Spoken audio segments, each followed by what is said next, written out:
you remember in the gospel when Jesus was asked which of the commandments was most important? Jesus said, "You shall love the Lord your God with all your heart, with all your soul, and with all your mind." And he added, "The second is like it. You shall love your neighbor as yourself." The straight and simple hope of Jesus himself is that we treat others as we would like to be treated. And in the corporal and spiritual works of mercy, the manner of following Christ's wish for us is made clear. With the corporal acts, we are to provide for the material needs of those who go wanting. In the Archdiocese of Hartford, the Archbishop's annual appeal serves those needs in many ways, helping to fund more than 200 agencies. Columbus House in New Haven is one of them, offering a critical program for homeless people discharged from the hospital. Their medical respite program offers patients a warm bed, 3 meals per day, and medical supervision while they heal.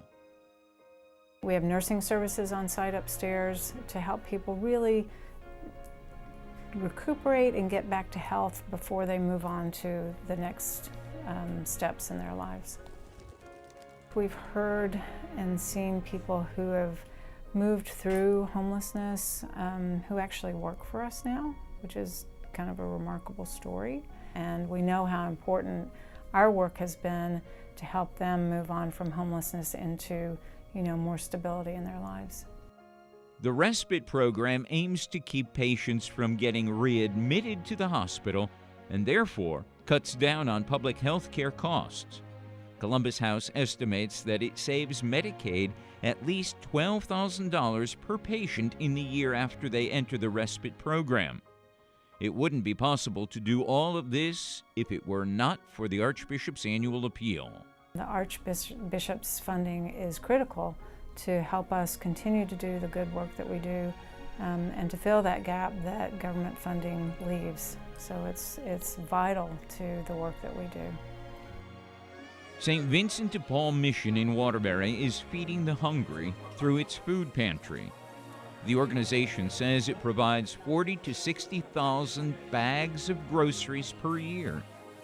The people who rely on them are often in crisis or have fallen on hard times.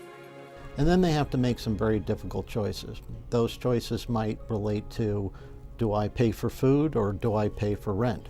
Do I pay for food or do I pay for my child's medicine? They're not looking for a handout, they're looking to survive. We have a lot of people who actually are struggling, and this does help out a lot.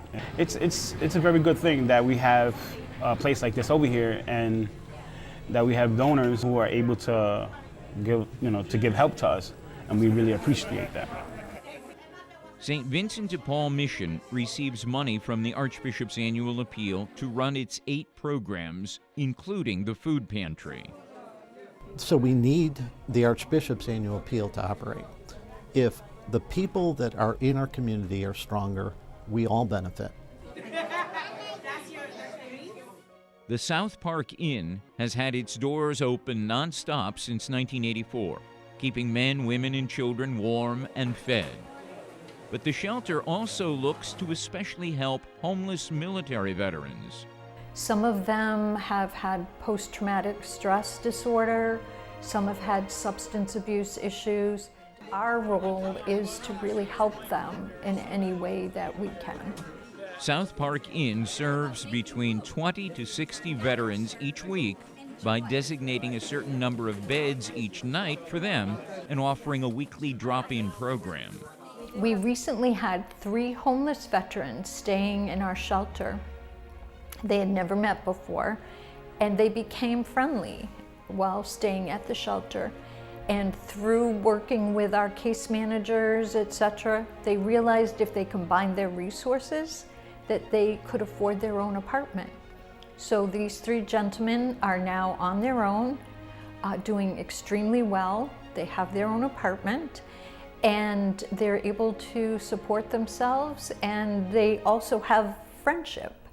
Fellow U.S. Army veteran William Anthony Pitt Sr. also stops by South Park Inn regularly after they helped get him an apartment 7 years ago. They take care of you, they clothe you, they give you winter coats, they give you boots, winter boots, and we have a lunch every Thursday for the veterans. South Park Inn is so grateful for the help from the Archbishop's annual appeal, which has allowed it to keep helping vets in need. We've experienced, like many human service agencies, very severe budget cuts. Really, what a wonderful day when we were awarded the gift from the Archbishop's annual appeal. It couldn't have come at a better time. So the food, clothes, warmth, and homes that our physical bodies need, these corporal needs, are served by those acts of mercy. Now, the spiritual needs of others are perhaps less obvious, but no less essential.